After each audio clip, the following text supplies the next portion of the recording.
I'm so glad you're with us on the Clank Howard Show, where it's about you and your wallet. I want you to learn ideas from me so that you can save more and spend less, and don't let anyone ever rip you off. Speaking of rip-offs, I got a rip-off alert coming for you in just seconds. Coming up in 20 minutes in today's Clark Regis moment, one state in the country has its eyes on stealing your retirement money. It is the most unbelievably rotten, terrible idea ever. And then later this hour, soap. Seems like such a simple thing, but there's a lot you need to know about the latest on soaps that you use in your home or wherever you go. Right now, though, we're going to talk about some ugly business going on in life insurance. Ripoff alert, ripoff alert. This is a Clank Howard ripoff alert.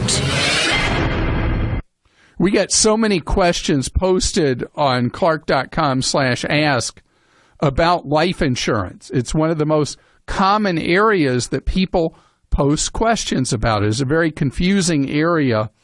And so life insurance, because it is confusing to people, has been an area that has been subject to so much abuse of customers. I got two things I want to make sure you are aware of in the life insurance market. The first involves just flat out ripping you off, and the second involves people cheating you. They may sound the same, but they're different. First things first. Just last week, we had two callers on the air that had been pitched various forms of universal life insurance by a commission insurance salesperson. Universal life insurance in all its flavors is trash. It is smelly, rotten, terrible trash. I want you to think about it. When you have leftover food that goes into your trash bag, and then it's time for you to take it out to the trash can and go to the curb, how bad that smells. I want you to remember that as a smell-o-vision when an insurance salesperson starts telling you about how they have this fantastic tax-favored strategy for you to save for your future or your kids' college or for your retirement. And it turns out it's an 140-page contract for garbage, really smelly garbage, called Universal Life Insurance, Variable Universal Life Insurance, or anything like that. There are now a number of lawsuits where people are suing insurers for having sold this stuff as this can't-lose kind of thing where it's going to pay for everything for you, tax advantage in return for you simply paying the premium up front. Then the policy blows up on you, and there you are with no insurance, no investment money, and potentially an ugly tax problem. Please remember this. Remember the smelly garbage, and don't do it. The second thing involving life insurance involves rogue life insurance agents. And you're going to hear this and you're going to think this could happen to any life insurer potentially. This involves a lawsuit that MetLife lost, one of the big insurance companies. MetLife just lost a $15.5 million verdict for committing fraud and theft against individuals who were stolen from, not allegedly, stolen from by MetLife agents. Now, the interesting thing is the agents were putting people into Ponzi schemes. Ponzi schemes are where you put money in, promise you're going to have a nice return on your money. That return is paid by other people who put money in, who then put other money in, and on like that. There's no actual investment. people were sold promissory notes in MetLife offices that promised 12% return on their money. Well, of course, there was no 12%. There were no investments. It was just a complete con. And so all these people who thought they were buying something from MetLife that they were not buying from MetLife end up losing all their money. The $15.5 million verdict is just one person who the judgment in their favor was $15.5 million. And there's many, many people who got conned in the same thing in MetLife offices. Here's the crazy thing. MetLife never made a penny from this. But it was happening in their offices with their agents, with MetLife logos around, selling this stuff. And MetLife is going to appeal and say, how could we be responsible? We didn't make anything from this. And we didn't know what these agents were up to.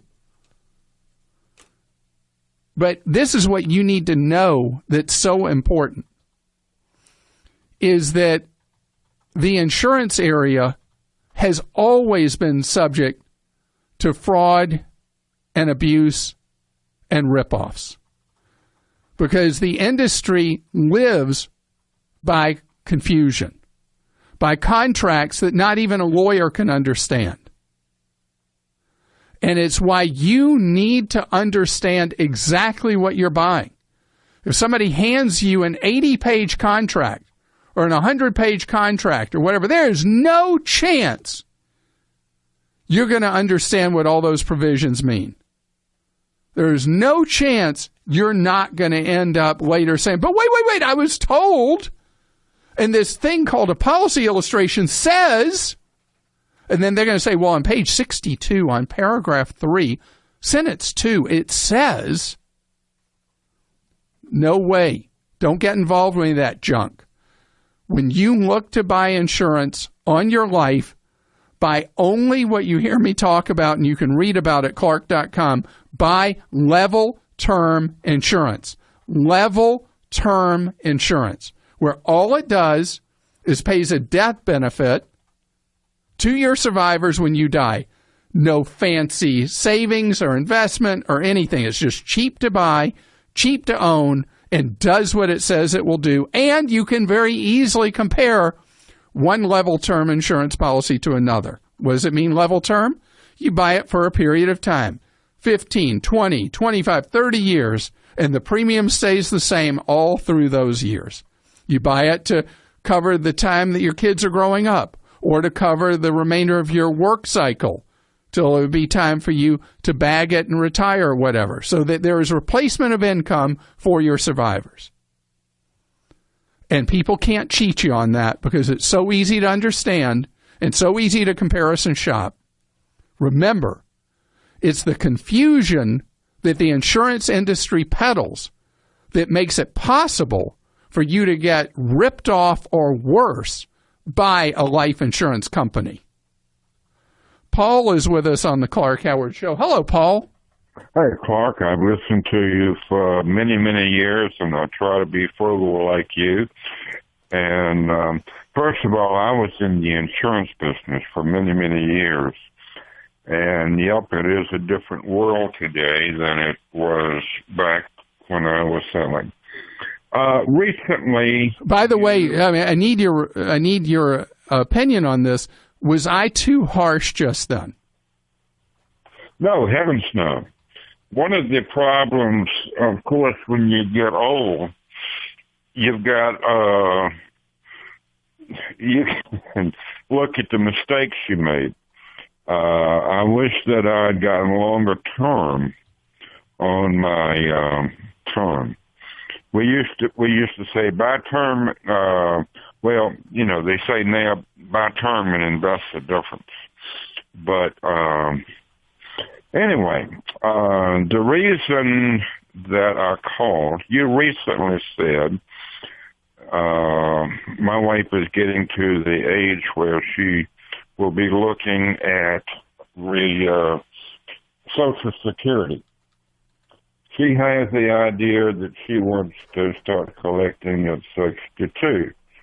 I waited, and I've heard from many advisors you should wait.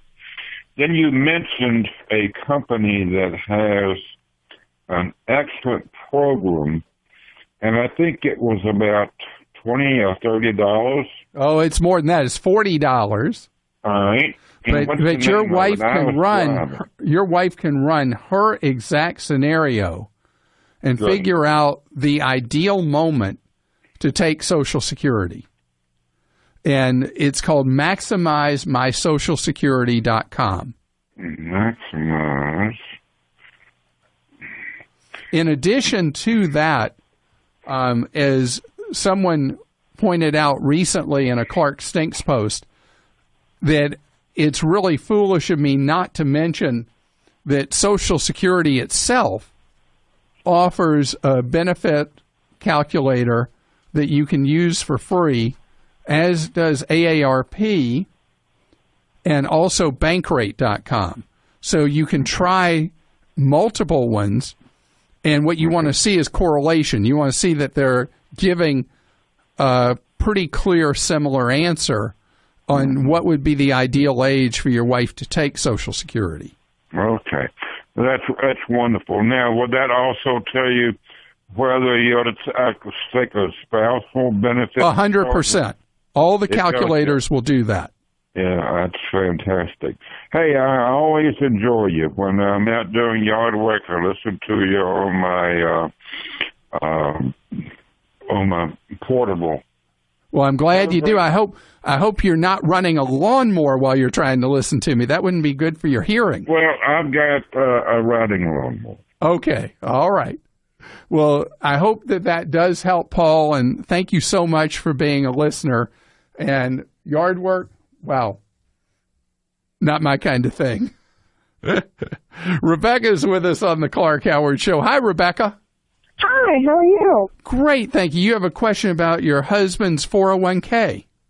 Yes, and if you don't mind, I'd like to say about a year ago this time, I actually used your website to look up some debt elimination strategies, debt snowballs and laddering, and because of strategies like that, we were able to pay off about $16,000 in debt, including all of our medical, credit card, and a few student loans. Doesn't that feel fantastic? Yeah, it's awesome. And fund vacations and stuff over the summer without having to go further into debt, and we're just really excited about it. So that is great. So my question is, because of the debt elimination, we're trying to become more financially savvy about what's going on. And my husband left a job, and we moved to a different state about 4 years ago. So he had a 401k, I believe, that's been just kind of hanging out for about 4 years. And I suggested we moved it to one of your children. But he is a little bit more cautious and thought that maybe it'd be a bad idea with the pending election, you know, regardless of who's elected, because the market might tank or the market might do something crazy. And I thought, this is a long-term account, so it may not really matter. Rebecca, how old's your husband? My husband is 37. So at 37, it's really a who cares about, you know, okay. the election, because if you go back far enough in history, let's say he was planning to retire 30 years from now. Yeah. If you take somebody who's retiring today and you go back 30 years, I mean, it's like the things that happened then are almost irrelevant in terms of what has happened with investments till today. So you were, in this case, is always true, you're right, and he should always listen to his wife. Okay. So even if he leaves it at the old employer's 401k, it's okay to do that as long as it's diversified and the stock type choices in it. Or you can move it to, as you referred to one of my children, the low-cost choices I have for an IRA. But just hunkering down with money in the savings-type vehicles inside the plan at 37 years old, not a good idea. He should do what you say. Today's Clark Regis moment is so in the twilight zone, I can't even believe it. It is something that I will be making a fuss about, because when you allow darkness to take root without anybody saying anything, well, more darkness follows. Scams, ripoffs, outrages. It's a Clark Regis moment. The Wall Street Journal has been making noise about a move by the state of Pennsylvania that goes into effect later this week that allows the state to take people's IRAs away. If, let's say, you have an IRA and you're not doing anything with it, you just haven't invested, it's just sitting there, it's waiting till you're old enough that you have to withdraw from it. If you're not actively doing things with it, like changing the mix of investments or whatever, Pennsylvania will seize the account and run off with the money if you were a Pennsylvania state resident. There is nothing like this anywhere in the country. The state says, oh, we're not doing this because we want to steal people's money and balance our state budget. Well, what would be the reason why you would do something where people have worked hard, have put money aside and saved money, that the state would then look at it as money that's a pot of gold to steal from? You know, it's completely common. I have an old IRA, and it's not something that I actively trade in. I have the mix of investments I want to have in it. If I lived in Pennsylvania, the state could come and take my IRA away, and that is completely Clark Regis and unacceptable. State of Pennsylvania, you need to clean up your act. This law needs to be revised, and do not get your cotton-picking hands on anybody's IRA ever. Rocket Mortgage by Quicken Loans proudly supports this podcast. Rocket Mortgage brings the mortgage approval process into the 21st century. It's fast, powerful, and completely online. You see, Rocket Mortgage has taken all the complicated, time-consuming parts of applying for a mortgage out of the equation. Hate searching through stacks of old files and paperwork? Well, with Rocket Mortgage, you can easily share your bank statements and pay stubs at the touch of a button. It helps you get approved in minutes for a custom mortgage solution that's been tailored to your unique financial situation. Even better, with Rocket Mortgage, you can do all of this on your phone or tablet. It's a quick online process that you can manage from the convenience of your couch. So if you're looking to refinance your mortgage or buy a home, check out Rocket Mortgage today at quickenloans.com/save. That's quickenloans.com/SAVE. Equal housing lender, licensed in all 50 states. NMLSconsumeraccess.org number 3030.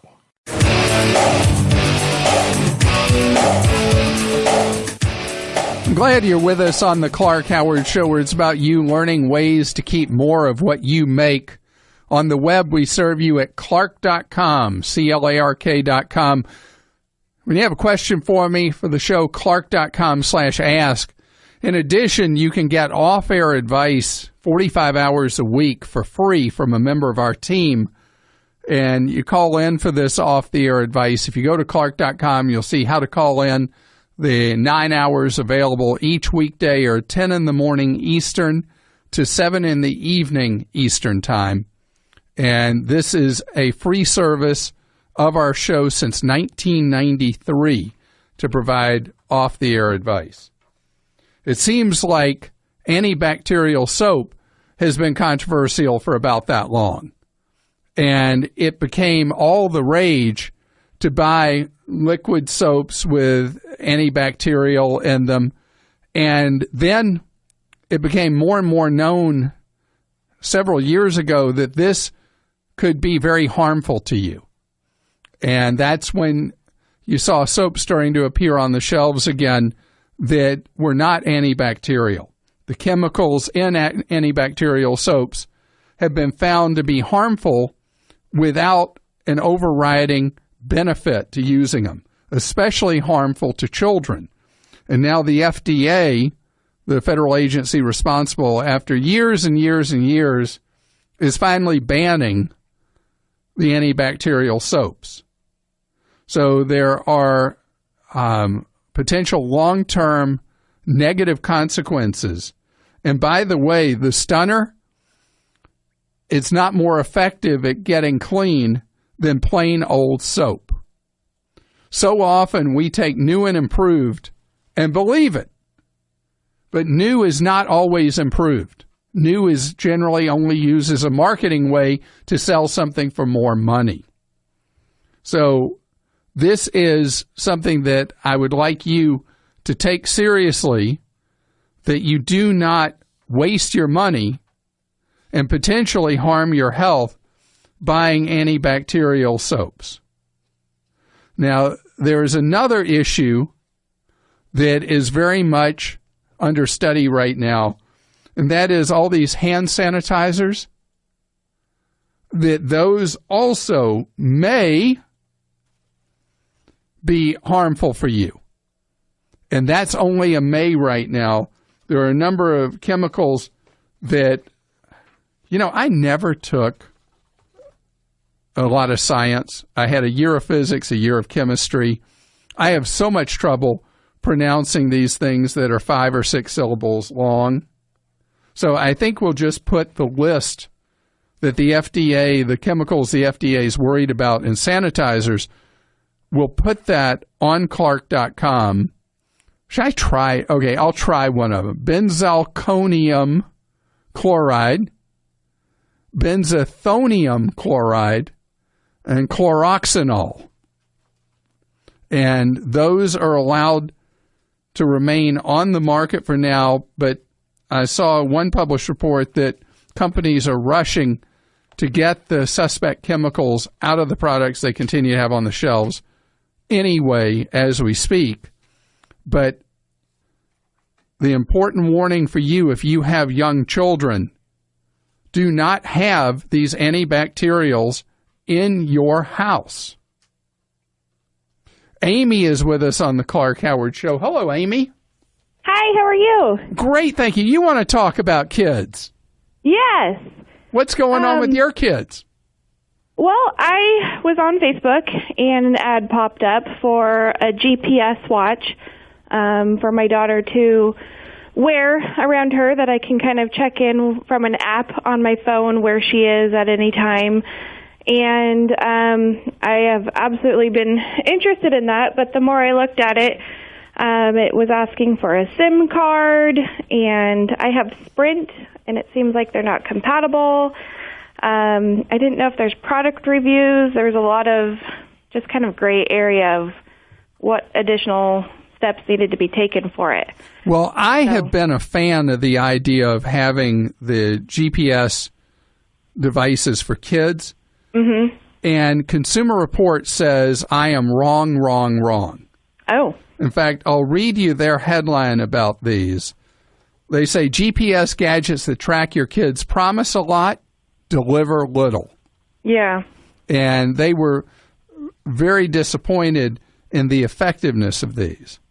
That's kind of what I'm coming up with, too. So the thing about the SIM card, so the way a lot of these things work is they work based on what's known as cellular triangulation. So what that means is cellular towers, you ping to them when your phone is live on the cellular network, and they can take the different, the way your phone is hitting the towers closest to you and approximate within, I think it's 200 feet, where you are at any moment.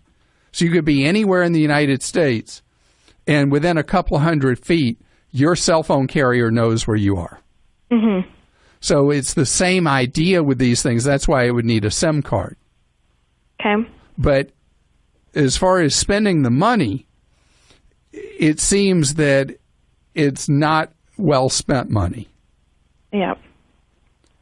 So any what were you looking at as a cost on the one that you were looking at on Facebook? I'm sorry, say that again? How much was the one you saw on Facebook? Like what kind of cost to buy it? How much per month? It was only $30. $30 for the device, and then $10 a month, somewhere in there? It didn't say that. It just said plus a SIM card, and then it suggested T-Mobile as your carrier. And I would be willing to switch cell phone providers to have this service, but I didn't know if that meant a whole other phone line and a plan. And so with these devices for kids, it uses that cellular triangulation I talked about for you to be able to locate your child. Mm-hmm. And that's where that fits in. That's why it's got to have the cellular chip in it, the SIM card. So I'm not aware that with some of the options available that you and your child have to be on the same cellular network. Okay. So I don't know if that's necessary. But as far as spending the money, I don't know. I mean, as I said, when this first came up, 3 years ago, I guess, I was like, this is great. Because I had a then 7-year-old son, and I was thinking, how perfect. And then reading the reviews, it was like not so perfect. So we never did anything like that. Yeah, it doesn't sound much better since then. Yeah, I don't know why. It seems like it should be a good technology. How old are your kids? She's 8. Oh, 8 years old? Oh, it's a similar age to when I was concerned about my son. Now, there is an alternative. Okay. And this gets into an odd category. But you could give an 8-year-old a very limited use cell phone that would go beyond what you're talking about with a tracker. An 8-year-old would be able to keep up with it. And you'd actually be able to text or talk to your child. Right. And it's something called Khajiit. Oh. Okay. Can you spell that? Yeah. It's called Khajeet, Khajiit. Okay. And it's a cell phone service for children. Oh, okay. Wonderful. Thank you. So that may work. I never hear about Khajiit anymore. Okay. So I don't hear anything positive or negative about them, but it seemed like a potential solution particularly for tweens. Your child's not quite a tween yet. Right. Okay. I'll look into that. Thank you. And that's cheap, and then you're able to restrict what use there is and also no location. Jeremy is with us on the Clank Howard Show. Hello, Jeremy. Hey, how are you? Great, thank you. You want to talk 529s? Well, I don't know if I want to talk 529s, but maybe look at the best options.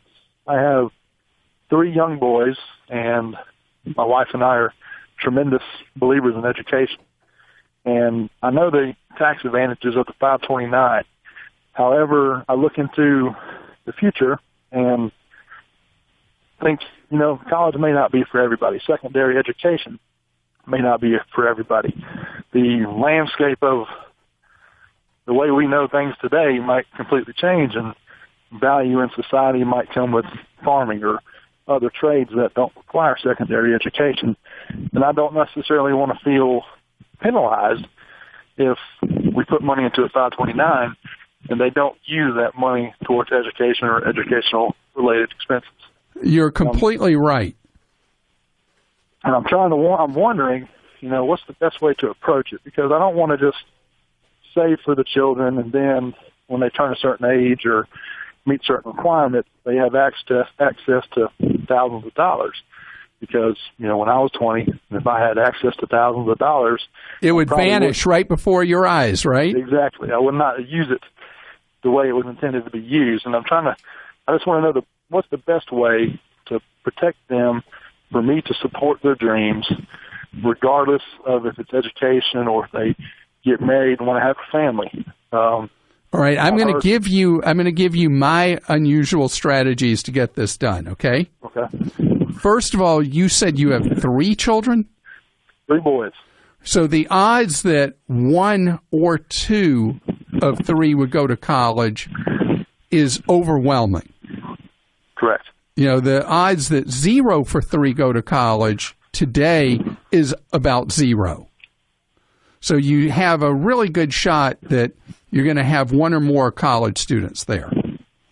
So if you were to set up a 529 plan in the name of with you as the owner, with the name beneficiary being your oldest boy, if that oldest son does not decide to go to college, you tax and penalty free can move that money to the benefit of either of your other 2 boys. Okay. So it would still keep you in control, and keep any of the boys from taking money that you have put aside and blowing it. Yeah. So now, what would be the drawback? Because the two oldest are actually twins, and then the youngest is only separated by a little over a year. We basically have 3 kids under 3 years old. Wow. And you're sane? Barely. Wow. I could not do what you're doing. Okay. So there would be no disadvantage to naming just one kid as the beneficiary. Okay. Would there be any advantage to naming all 3? Well, you'd have to open 3 separate accounts. You could do that. You could open 3 separate accounts. And let's say you end up with one kid who doesn't go to college, you could move the beneficiary designation to one of your other kids. Okay. Now there's a rule of compounding interest or compounding returns based on having all the monies in one account. No, there's no benefit that way. So, yes, you could open 3 accounts, one for the benefit of each child, and then if one or more did not go to college, you could move the money around. Your only problem with that strategy would happen if you ended up with 0 for 3, as I mentioned. And that's the odds are so low with that. Now, let me tell you the other strategy.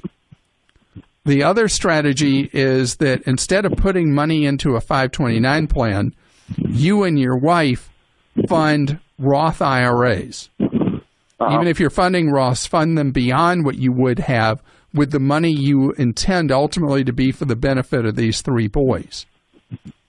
Because even before you retire, with a Roth, money grows tax-free.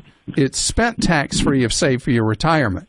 But one of the tricks of the trade is if you end up with a kid in adulthood, they don't go to college, you want to give them money for a down payment on a house, as you mentioned, you can withdraw contributions you've made over the years to the Roth and give that money to your boy tax and penalty free in an amount not in any single year exceeding $14,000.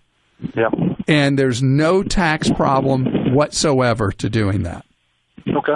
And that gives you the maximum flexibility. What you lose is many states have a tax credit you get putting money in a 529 account in addition to the money growing and having it spent tax-free for college. And if you do decide to do the 529 thing, go look at my 529 plan guide at clark.com, where I've gone through and come up with a list of the best plans in the country to save for your kids' college. Louisa's with us on the Clank Howard Show. You went to Italy, more than great food and great sightseeing. You got an unexpected notice in the mail. Tell me about that.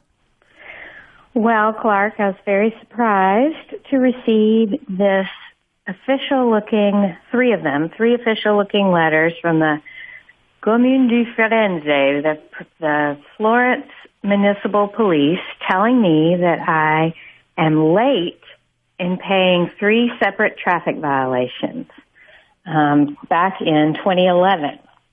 It says that they notified me in January 2012, but I never received that. And so now each of these violations is for 196 euros each. And you're being contacted by a U.S.-based collection agency for these, are you not? Well, it says it's from Florence. It's in English. But I think you're right. I think it may be, I went on the website. It looks like it's the Florence police, but it sounds like they think I missed a payment and they've turned it over to someone else. Okay, so this is happening to huge numbers of people who have been to Italy. The police departments all over the country, short of money, municipal authorities, are coming up with tickets for driving on a local street, as an example. Exactly. Oh, is that what these 3 or 4? It's like driving on a restricted street. Yeah, which in any way you'd even know that you had done so. So you, as far as what legal powers they have, they cannot have you charged in a U.S. court. They cannot report this on your credit. They cannot sue you against this, because we've had this before with other callers, and so we had to do our homework on it. So it is your choice how you handle it. particularly these are 5 years old. Yeah. So I would tell you to follow what feels right to you. Well, I'm a total rule follower, so I hate to break any rules.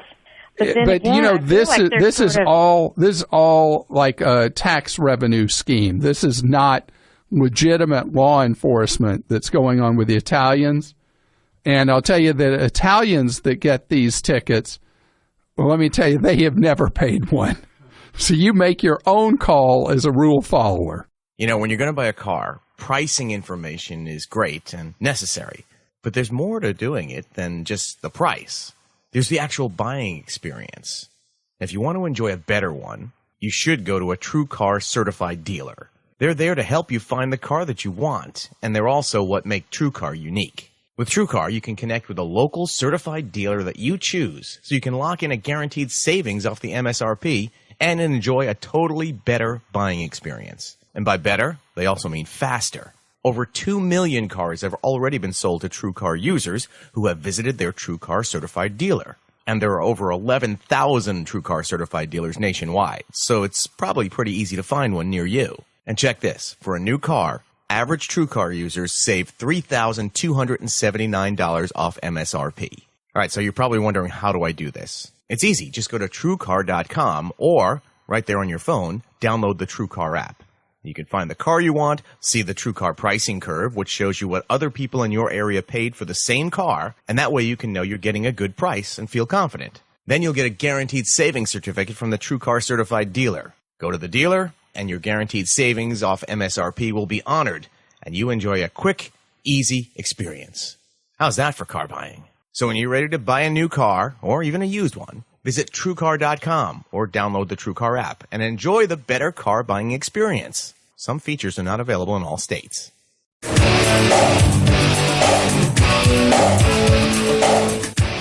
I'm so glad you're with us on the Clank Howard Show, where it's about you learning ways to save more and spend less. And don't let anyone ever rip you off. On the web, Clark.com. When you have a question, Clark.com/ask. Coming up in a half hour, speaking of ripoffs, we the American people are so generous. In the aftermath of the recent hurricane, you say Hermine? Is that how you say it? Hermine? Something like that. Why can't they pick something simple? Anyway, for a name. There are already, apparently, funding requests popping up that are bogus. I want you to know that when you want to give, you got to know the right way to give. We're going to talk about that in just 30 minutes. I want to talk right now about the time of year we're in after Labor Day.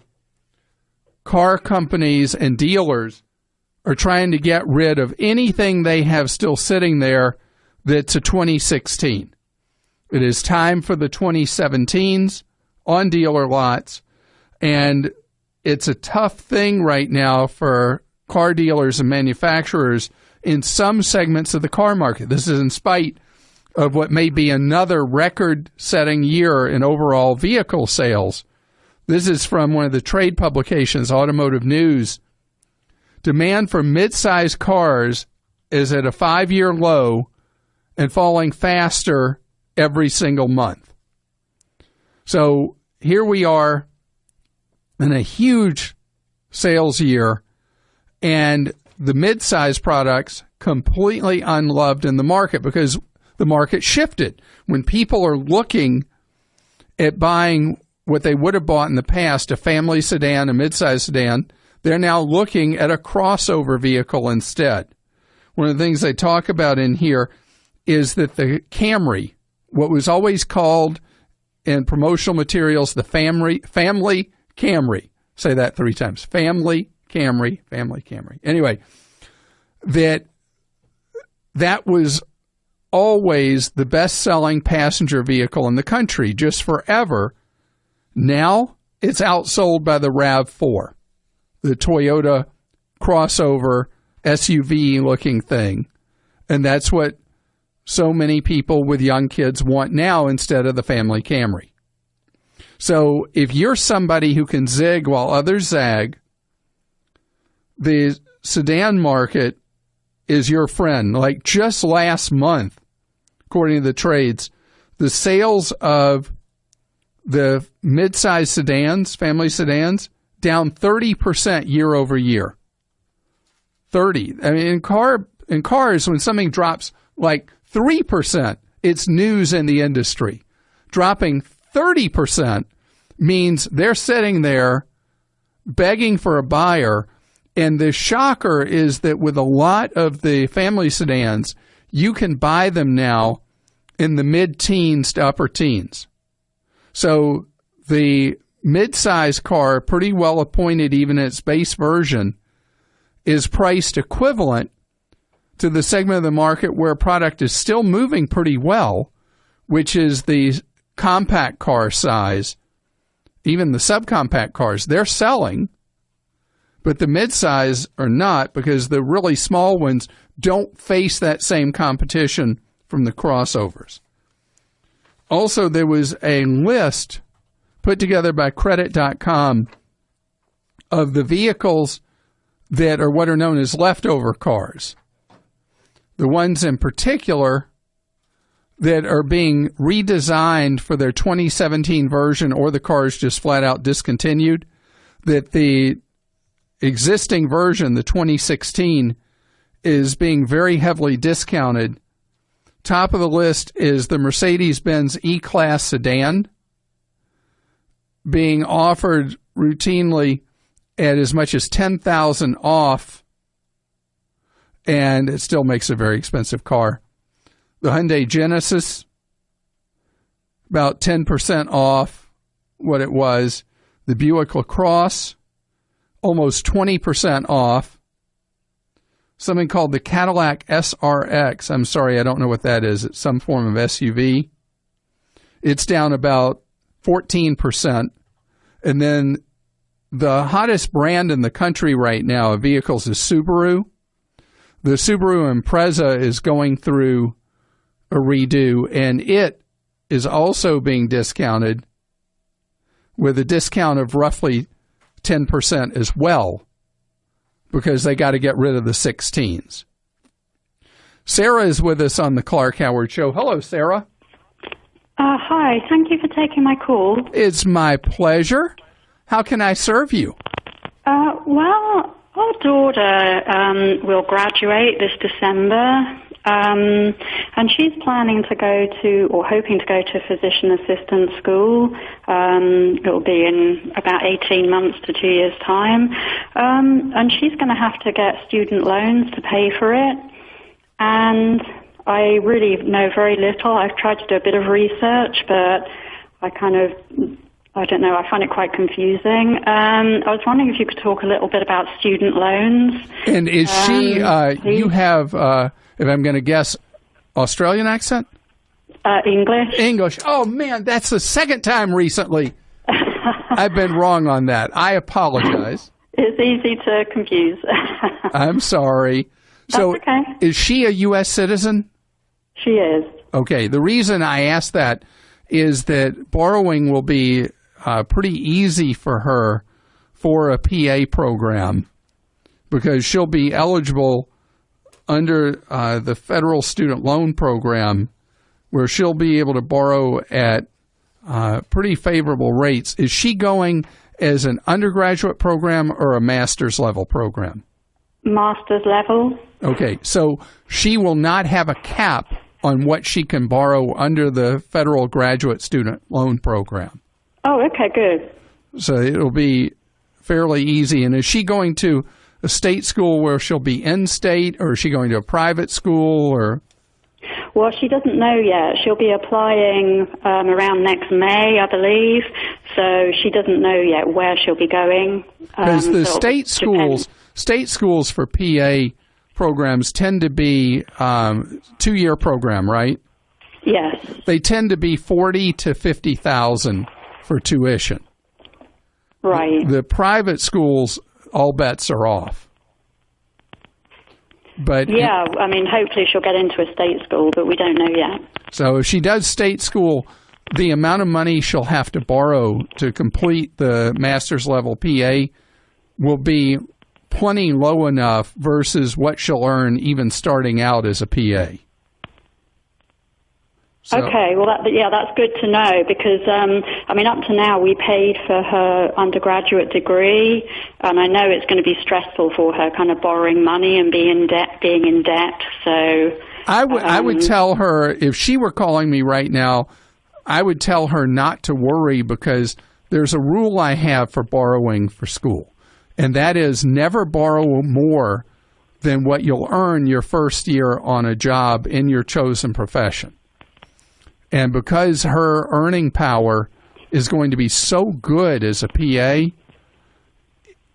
if she goes to a state school to get the PA education, she will absolutely be able to sleep well at night with no worry about the amount she'd borrow. Okay, great. Well, that's good to know. Thank you. If she does go to a private school, though, she does stand the possibility that she'll borrow herself into oblivion.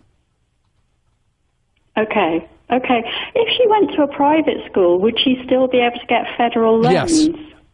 Okay. Yeah, the issue is how much she'd be borrowing. But she'd be she would be able to have the same rights to borrow as a grad student, either at a public college or a private. So no issue there. Okay. All right. Well, thank you so much. And again, I'm sorry I picked the wrong country of the British Empire. Oh, no. No, please don't worry. I'm happy you were able to take my call. All right. Take care. Chris is with us on the Clank Howard Show. Hi, Chris. My pleasure to speak with you, Howard. How are you today? Well, it's great to have you here. You are a dentist? I'm a recently retired dentist. Well, congratulations on your retirement. What are you doing with your retirement time? Whatever I want. Is there something that you used to daydream about when you were working on somebody's mouth? When I'm done with this, I'm going to do blah, blah, blah. Was there one thing in particular you always hoped to do? I've got so many irons in the fire, you can't believe it. I've had so many things, projects and things I wanted to accomplish, and I'm just starting to make a dent in it. So I'm busier now than I think I was when I was working, actually. So, but now you're doing what you want to do. Yes. And one of the things you wanted to do was you wanted to talk about something that, as a layperson, I was talking about with dentistry. Right. You were mentioning about a solution, and specifically it's called silver diamine fluoride, that could be applied to teeth with decay. And I thought, well, good, I'm glad you're bringing that up, but you left out a couple of important things. But let's talk about briefly here what the plus side is to using this. This is a liquid. It's odorless. It's colorless. It looks like water.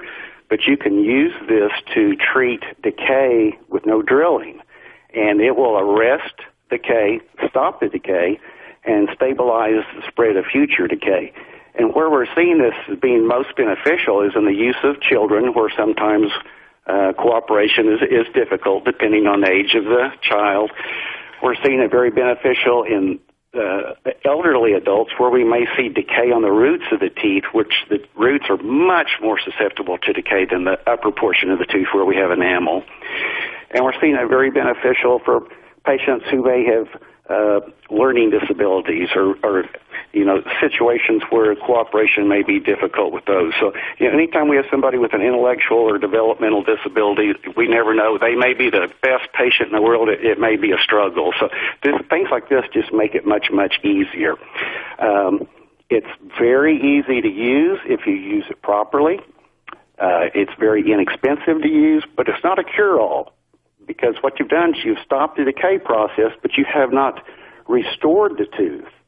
So if you don't restore the tooth eventually, you have a chance of this reoccurring with decay again. So is that the part that you felt like I really didn't emphasize?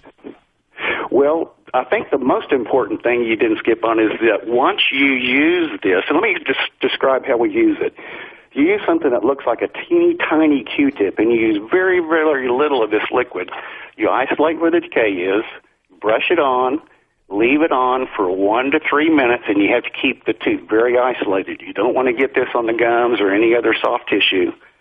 After that time, you wash it off, and you effectively kill the bacteria that are causing the decay and beginning a process for the tooth to remineralize. And also, it leaves behind a residue that inhibits new bacteria from getting there and causing decay for some time, not perpetual, but for some time. But the worst part of this is it turns the tooth coal black where the decay was. It doesn't stain healthy tooth, but it turns where the decay was jet black. And that's why it should only be used in the back of the mouth where your teeth are not likely to be particularly visible.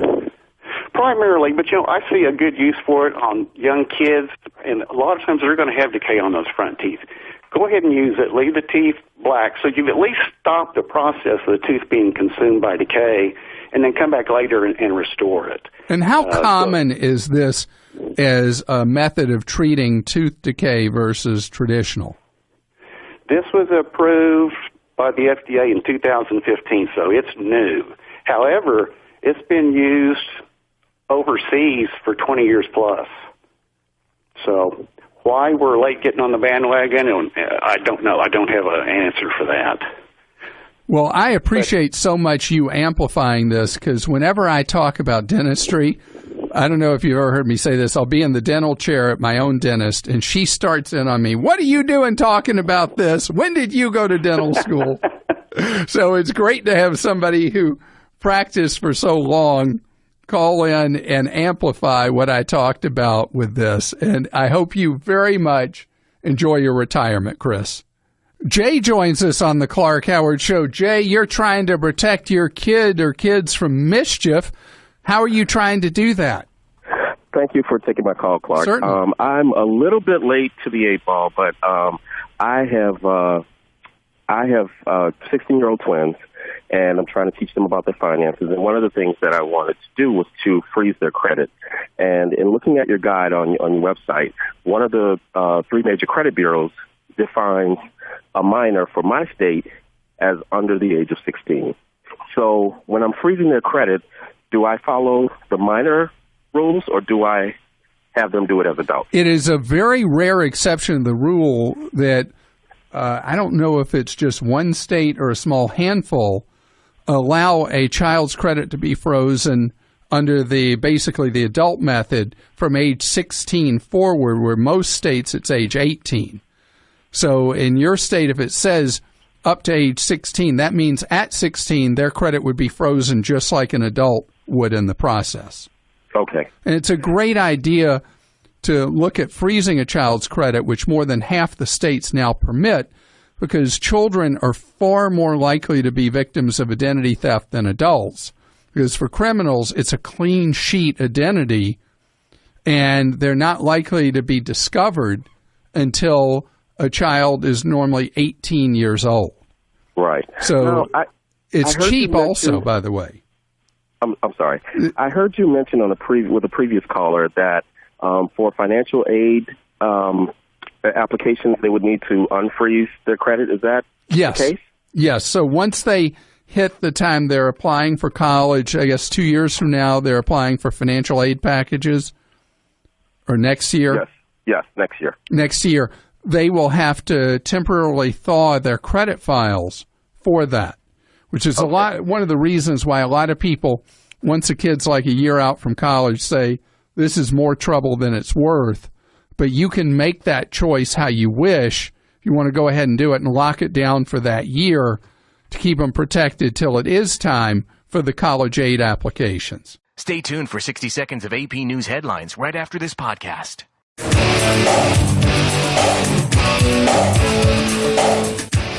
I'm so glad you're with us on the Clark Howard Show, where it's about you learning ways to keep more of what you make. Our web address, clark.com. You got a question, clark.com/ask. Clark is spelled C-L-A-R-K. We just had back-to-back disasters. The one in Louisiana that's not gotten a lot of publicity caused enormous suffering. And then more recently with Hurricane Hermine, at least I think that's how you say it. And there are a zillion people requesting money right now for relief from Hermine, and I want to tell you to be very, very careful. You know, Americans are so generous. We are the most generous people on earth. And when tragedy strikes, we want to help. With the flooding in Louisiana, people want to help. And so when you see something that seems so compelling as a GoFundMe or whatever, and somebody wants money from you, if you do not know that individual, please be careful. Even if you know the individual, you got to know who's raising the money. Is the money actually going to go to the individual you intend it to go to? Because if you are not doing your homework, your generosity could be exploited. You could later find out that somebody conned you, and what's the double tragedy about that is that when there is a legitimate need in the future, you, having been burned, may be less likely to give, and your hard-earned money, you worked hard for your money, ends up going to a con. So please, when you want to help out, be extra, I don't want to say suspicious, but I want you to take your time to have confidence that it's going to a legitimate purpose and to the right source. Because there are people who read headlines, who gather up information, backstory, will set up a GoFundMe, and then it turns out that money is not going to the individual that they're profiling. It's going in their pocket and never going to benefit the person or persons or situation they claim to be raising money for. Now, the other thing about Hermine is what in the world is going on at Royal Caribbean Cruise Lines? I cannot believe how reckless Royal Caribbean is behaving. They sent a ship directly into the path of a tropical storm months ago. And then they sent the same exact ship, Anthem of the Seas, into the path of the hurricane. You aren't going to believe the videos of people showing the massive waves, the fear people had for their lives, and crew and passengers sick all over the ship. 100+ mile per hour winds. The storm was a known storm, was underway, and Royal Caribbean, wanting to stick to its schedule and not lose any money, sails these passengers right into the teeth of a hurricane. And then Royal Caribbean has the arrogance to put out statements to the media with no apology, no expression of sympathy or empathy for the suffering of the passengers and the crew. No, none of that at all. You know, one time you do this, and it can be an oops. You do it twice with the same ship in the same year, you got a problem with your company's attitude and operation. Royal Caribbean, as I said last time, when I trashed you for the last time you sailed a ship directly into a storm, you can have somebody on the air and give your version. And I cannot believe these clowns at Royal Caribbean showing zero humanity in the face of the fears that they caused in people and the terrible experience they gave people just so that they could stay on their stupid schedule. And then they say to the media, and the ship arrived in Bermuda only 2 hours late. Well, whoop-de-doo. Carissa's with us on the Clank Howard Show. Carissa, you have a travel misadventure, but yours was on land. Yes. Hi. Thank you so much for taking my call. My pleasure. You have a situation that is bizarre to share with me. It is. So we were traveling out of state. My boyfriend is in the military, he's in the Air Force Reserve. Well, thank him for his service to our country. Thank you so much. And actually, he wanted me to thank you for always supporting veterans. He really appreciates everything that you do for them. Well, you know, you may have heard me say in the past, we are doing something that I feel is a real harm to our republic, to our democracy, by not having a shared sacrifice for military service, that the same people are deployed again and again and again, and 99% of Americans just go on with their lives. Yes. And I think that we as Americans, if we are in wartime, even if necessary, we need to have a draft so that all Americans from all walks of life share in protecting this great nation of ours. I totally agree, and we just are such huge fans of yours for your wonderful beliefs. Thank you. Well, thank you. So what happened to you? So we were out of state, and we rented a car from a very well-known car company, and there was a freak hailstorm while we were there. It was just in June of this year, and when we turned the car back in, they asked if we were there during the hailstorm. We said yes, and so they had someone come out, and look at it, and there was a couple dents that he pointed out on the roof. I mean, I don't even know if I would call them dents. I couldn't see them. You had to kind of get down at an angle. They were very, very small, definitely much less than golf ball size, maybe 2 or 3 spots. And so I asked, what this might cost us, and he initially said, maybe $50 to $100 because they were small. So we didn't think anything about it. We go home. We get a bill in July for $950. $950 to repair, by your telling, a few dents. Did you or your boyfriend take pictures of the roof of the vehicle? Yeah, I did take pictures, and even in the pictures, you really can't see anything. And did the rental car company also supply you with their pictures of it?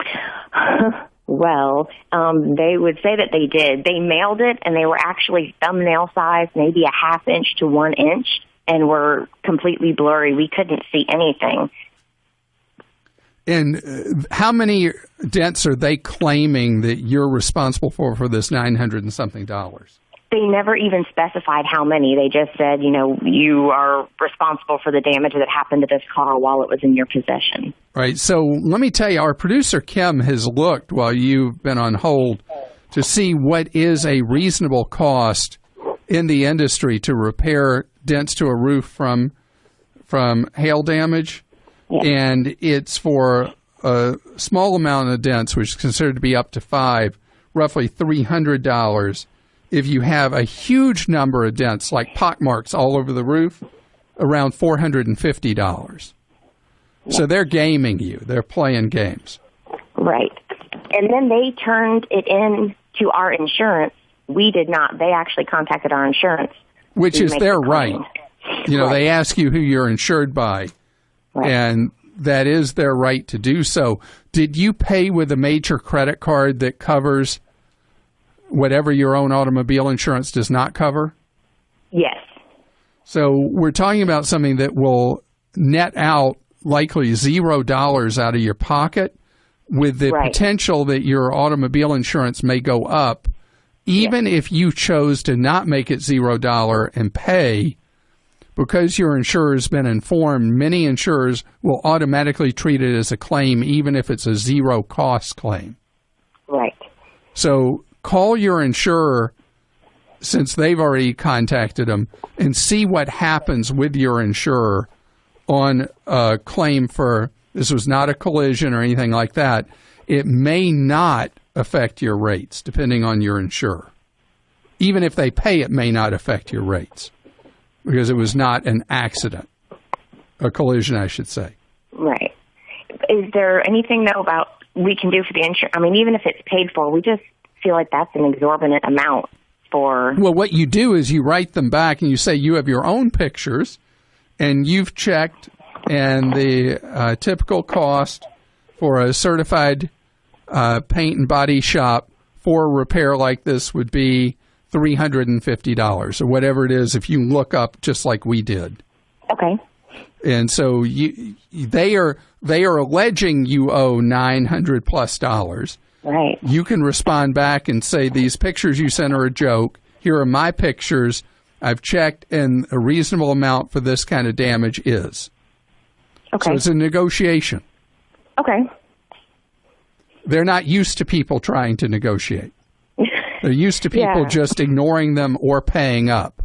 Right. So you and we weren't sure how to go about fighting it, but we'll definitely do that. You do it in writing. They wrote you write them. Okay.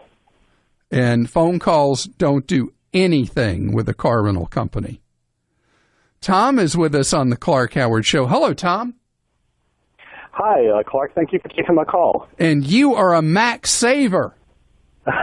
Yes, my wife and I are, I guess, what you would call super savers.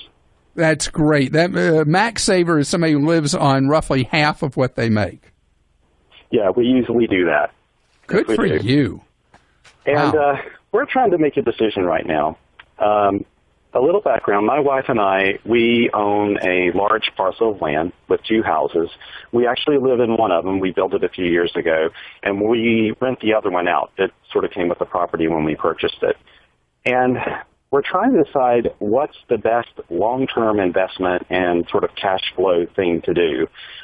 Should we keep it, or should we keep renting it out, or should we sell it? Our market here where we live is good for both right now, and the house was recently renovated. It's in great shape. And are you cash flow positive versus if you were considering it has no mortgage? No mortgage. So, but if you were to extrapolate it based on if it had a mortgage, would it still be cash flow positive? Oh yeah. If it's cash flow positive and you don't mind being a landlord, I'd keep it, because if you're making money from it, there's no alternative that would get you the kind of return today in an era of depressed returns, what you're able to get from actively managing it and renting it out. Okay, that answers my question. We would do either one. I think I'm not crazy about being a landlord, but that's a whole different lifestyle question. Yeah. If you don't like being a landlord, that's your answer. If you're asking me just from a financial standpoint, you keep it. But if you don't like doing it, that's a whole different answer to a question. Dump the thing. Nicole is with us on the Clark Howard Show. Nicole, you want to retire early. How early? I'm hoping for like late 40s, early 50s. Oh, I love that. Great. What are you doing to get there? Well, I currently contribute to my 401k up to what my employer will match. I have a pension account, and I do have a Roth. But my question is, when you say if you're a max saver that you could possibly retire in your 40s or 50s, where should you be putting that money you hope to withdraw at an earlier age than retirement age so you don't have any penalties? That is a fantastic question. All right, so let's take the different piles. If you're going to be a max saver, you need to do the 401k, not just up to the employer match, but all the way up to the max they permit. Okay. Because what that does is that forces you to live a more modest lifestyle and dramatically increases the amount of money you've saved. Okay. And so that would be one thing. Second, are you doing a Roth full bore 5,500 a year? I haven't started yet. This year I'll be totally debt free, and then that's when I'll be able to hopefully start putting 30 to 40% of my income. That is great.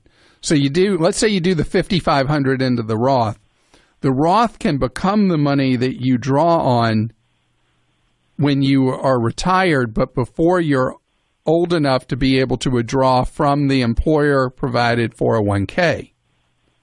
Because with the Roth, you're able to withdraw the contributions you've made, the $5,500 each year you'd make going forward. You're able to withdraw that money tax and penalty free. All that has to be left behind are your earnings, and those you can't touch till you're past 59 and a half.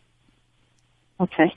So the reason those are the two go-tos is they both have inherent tax advantages. And if your intention is to retire in your late 40s, early 50s, does your employer offer the Roth 401k in addition to the regular 401k traditional? They do not. Okay. So that one you just pile the money into the traditional 401k and make sure every year you're maximizing the Roth IRA. And that's money you're going to be able to depend on when you do hit retirement. Tell me about the pension. Is that money that can start before age 55, or is that the youngest that can start? It's 5% of my income, and then it says that without penalty, I think I have to be over 50. I have to be 56, I think. 56. And they automatically start giving it to me. So, we talked about late 40s, early 50s. There would be a great advantage to you to working, if you're going to stay with this company, till you're 56. Correct. Because then everything you're trying to do will work for you. Okay. So this is exciting. The core to making what you want to do work is to have a goal that really means something to you. And I can tell talking to you that goal really means something. Yes. So as long as you dedicate all this money as you become debt-free to those two big retirement piles, you're going to get it done. And good for you. Thanks for listening to the Clark Howard Podcast. Download new episodes every Monday through Friday at podcastone.com. That's podcastone.com. Stay tuned for the latest AP News headlines from Podcast One right after this. AP Update, I'm Ross Simpson. Bill Cosby will be tried next year in Pennsylvania on sexual assault charges. The judge indicated he's going to give us some dates for the filing of further motions. He gave a trial date of June 5th of 2017. Montgomery County District Attorney Kevin Steele says he and his prosecutors are looking forward to trying Bill Cosby on sexual assault charges next year. In the meantime, AP correspondent Carlotta Bradley reports the House of Representatives has approved legislation outlining a federal Bill of Rights for survivors of sexual assault. The bill would ensure survivors in federal criminal cases have a right to a sexual assault evidence collection kit, to be told of the results, and to be notified in writing before the kit is destroyed. The bill heads to the Senate, where similar legislation was approved this spring. AP Update, I'm Ross Simpson.